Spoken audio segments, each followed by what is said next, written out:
Let me tell you something about the heartbeat of the city. It never fails. You see, I'm down here already. That the Sumi coming back. Only real Philadelphians can relate. We're gonna talk about it. We're gonna talk about it. You know.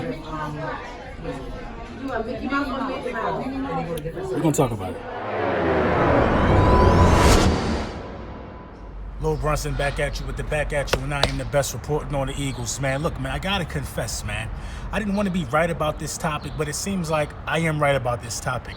So the whole Malcolm Jenkins situation, it kind of hurts to even talk about this, but Malcolm Jenkins is definitely on a holdout status due to money and wanting to be paid more. And I believe that Malcolm Jenkins has the leverage, but he doesn't have the leverage. I believe Malcolm Jenkins is right, but he's wrong at the same time, and I'm gonna talk about it. So we all heard about the Philadelphia Eagles trying out Johnathan, how do you say his name? Cyprien. I think he's a Tennessee guy. I don't think he played at all last season. His number's not bad though. I looked at his numbers.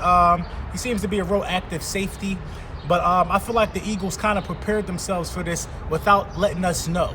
Now, could this be the reason why Malcolm Jenkins decided to hold out with the signing in the offseason of Andrew Sendejo? Who else did we pick up? Countess.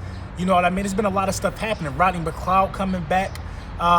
Did he just not feel secure? Did he feel like we was going to replace him anyway or something like that? But let's look at, I got a list right here of the top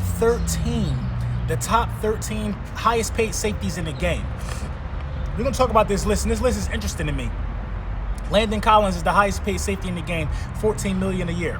Then you got the Honey Badger, Tyrann Mathieu, $14 million as well. Then you got Earl Thomas. Remember that name, Earl Thomas, $13 million a year at number 3. Then you got Rashad Jones, $12 million a year. You got LaMarcus Joyner, $10.5 million a year. You got Harrison Smith, $10.25 million a year. Devin McCourtney, $9.5 million a year. Adrian Amos, $9 million a year. Malcolm Jenkins, our guy, $8.75 million a year. And Tony Jefferson, that's the top 10 right there, at $8.5 million a year. But we're gonna go down to the top 13 because it's important for what I'm trying to do. Tashawn Gibson, $7.5 million a year. Eric Reed, $7.35 million a year. And Rodney McLeod rounds this out at $7 million a year. Now, out of this top 13 list, first of all, let's talk about a lot of these names. I just don't think a lot of these guys should be paid. I think realistically, in a perfect world, I feel like this is how it should go in order of highest paid athletes. I think,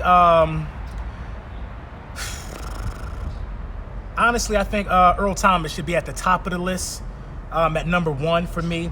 Number 2, I would go with the Honey Badger. Number 3, I would probably go with Devin McCourtney. I mean, listen, man, they're always winning Super Bowls. They're always in the hunt for Super Bowls. Number 4, I would probably go with Landon Collins. And then number 5, it got to be Malcolm Jenkins, man. I'm sorry, man. It's just inexcusable to have Malcolm Jenkins this far down the list. Look who's ahead. Look who's ahead of him: Adrian Amos, Harrison Smith, LaMarcus Joyner. I mean, these guys don't play for contenders. These guys not getting it in the cold months. Malcolm Jenkins is. Malcolm Jenkins is a floor general. Malcolm Jenkins is a captain.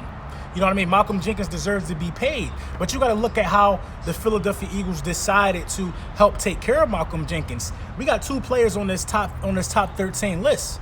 There's only one other team in the top 13 highest paid safeties that got 2 safeties on there. So that's providing help. Earl Thomas will be providing help for Tony Jefferson. Both of these players play for the Baltimore Ravens, if I'm not mistaken. You paying one safety $13 million a year, Earl Thomas, that's number 3 highest. Then you still decide to invest in that deep backfield, and you got Tony Jefferson out there, 8.5. You know what I mean? The Philadelphia Eagles decided to invest. You got Malcolm Jenkins at 8.75. Then you got some help for him. Rodney McLeod at $7 million a year. Listen, man, Malcolm Jenkins cannot do it all by himself, even though he is who he is. Rodney McLeod played a big, huge part in the success of Malcolm Jenkins. They help each other out. Now, I feel like the Baltimore Ravens are hoping they can get the same output with the money that they spent, almost $20 million back there, man. more than $20 million that they're spending back there just on the safety position alone. And the Philadelphia Eagles are spending, we're getting close. We're getting close to 25, like around 19 million like that on the backfield alone. So for Malcom Jenkins to want more money, like I said, it's understandable, but it's not understandable. You also have a running mate back there in Rodney McLeod. Now, this is what makes Malcom Jenkins unique. Malcom Jenkins doesn't miss snaps. Now, when you got a safety like Malcom Jenkins who doesn't miss snaps at all, you also have a teacher on the field. This is why I believe Malcom Jenkins should get paid more than a lot of these guys. You got a teacher on the field. You see what I'm saying? Eric Reed basically just came back into the game, and he's getting, you know what I mean? Eric Reed is getting close to what Malcom Jenkins is getting. It doesn't make sense to me. It doesn't make sense to me. Then you got Landon Collins and the Honey Badger. Neither one of those dudes ever won a Super Bowl. Neither one of those dudes ever won a Super Bowl. You know, Landon Collins is at the top of this list based upon the thirst of the Washington Redskins. The Washington Redskins just are thirsty and desperate, and they'll do that, just like they did to Josh Norman, pay Josh Norman all that money. That makes no surprise to me that Landon Collins is at the top of the list. But we can't devalue the teacher that Malcom Jenkins is. You see what I'm saying? Malcom Jenkins' absence is getting a lot of other guys reps, but at the same time, Malcom Jenkins is just valuable at his position. Malcom Jenkins plays every snap on defense, including some special team snaps. I mean, you can't find nobody on this list that plays every snap besides Malcom Jenkins. You can't find nobody on this list that is arguably as valuable as Malcom Jenkins. So I think Malcom Jenkins should be making at least $10 million a year.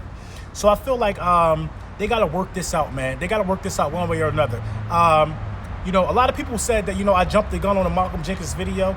Oh, he's old, he's a veteran. Come on, man. When a guy misses voluntary workouts, you know what I mean, who doesn't miss those type of things, he looks forward to those things. That's how his body is conditioned to go. He's ready for those things every year. He doesn't miss them. Why would he start now? Why would he start now with the way that this cornerback situation started to gel together for us? Why would he start missing these things now? All signs point to money. A lot of these guys get paid more than them who don't deserve to get paid more than them, and that's the bottom line, man. Tell me what y'all think in the comments, man. Should we keep pursuing other talent and safety, or should we just spend $2 more million on our boy, man? He deserves a raise.